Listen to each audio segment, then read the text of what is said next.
샬롬, 오늘의 말씀지기 제65대 전국총단 라온총단의 고민경 순장입니다.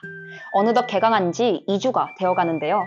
이제는 다시 시작된 학교 생활에 어느 정도 적응하셨을 것 같습니다.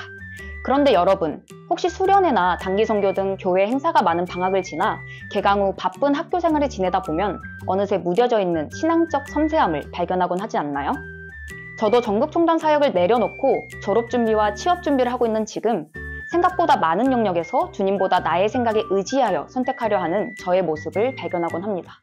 오늘 본문 말씀인 창세기 6장은 그런 인간적 선택이 팽배하고 선의 경계선이 흐릿해진 세상을 배경으로 하고 있습니다.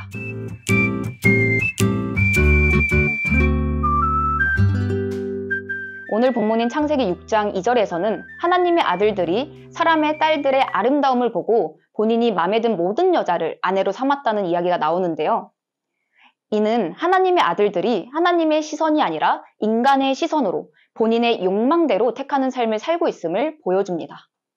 이런 세상은 홍수로 쓸어버려야 할 만큼 하나님 보시기에 악했습니다. 왜냐하면 하나님 보시기에 심히 좋았던 세상은 창세기 1장에 나오는 하나님이 창조하신 세상, 즉 하나님의 선택만이 반영된 세상이기 때문입니다. 주님은 선 그 자체이시자 그 선의 경계선이십니다. 따라서 하나님의 시선이 아니라 본인의 시선에 보기 좋은 선택만을 하던 본문의 세상은 그 경계선의 바깥에서 이루어진 선택들, 즉 선이신 하나님이 부재한 악한 선택들이 팽배하던 시기라고 할 수 있겠습니다. 하나님은 이러한 악함을 반드시 심판하시는 공의로운 분이십니다. 하나님은 세상의 악함을 내버려 두시지 않고 한탄하시며 그것들을 지면에서 쓸어버리시겠다 선언하십니다. 어쩌면 본문의 세상과 다름없어 보이는 현대의 세상을 살아가고 있는 우리에겐 두려운 소식이 될지도 모르겠습니다. 그러나 당대의 세상에도 현대의 세상에도 희망은 있습니다. 바로 의인을 살려두신 하나님의 자비입니다.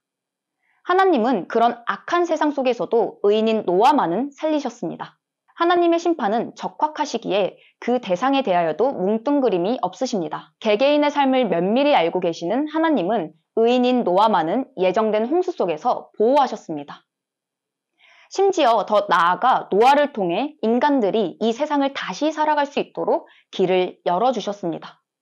결국 현재 우리가 이 세상을 살아갈 수 있고 이 자연을 향유할 수 있음은 그를 통해 세상을 다시 살리신 하나님의 자비와 그러한 하나님의 말씀에 순종한 노아가 있었기 때문이라고 할 수 있겠습니다. 여러분, 지금의 세상이 본문의 악한 세상과 다름없어 보이시나요? 그러면서도 하나님의 자비하심을 확신하고 계신가요? 그렇다면 이제는 의인이 등장할 차례입니다. 그 악한 세상에서도 주님께 의인이라 칭함받았던 노아처럼 세상의 심판에 대한 하나님의 말씀을 믿고 순종했던 노아처럼 우리도 그러한 의인의 삶을 살아내야겠습니다. 세상을 살아가다 보면 어느새 세상의 가치관에 젖어가는 저의 모습을 발견하게 됩니다. 특히나 졸업, 취업 등의 부분은 세상이 요구하는 기준을 맞추어야 한다는 생각에 하나님의 시선보단 세상의 시선을 먼저 고려하게 되는 것 같습니다.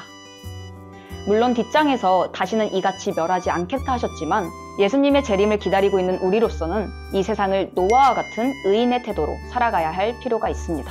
삶 속에 펼쳐지는 수많은 선택의 순간에서 나의 욕망만이 반영된, 세상의 요구만이 반영된 선택이 아니라 주님이 존재하는 선한 선택을 할 수 있는 저와 여러분 되길, 노아와 같이 주님의 말씀에 묵묵히 순종함으로 주님의 일하심에 동행하는 저와 여러분 되길 간절히 소망합니다. 하나님과 동행할 여러분의 새학기를 축복합니다. 감사합니다.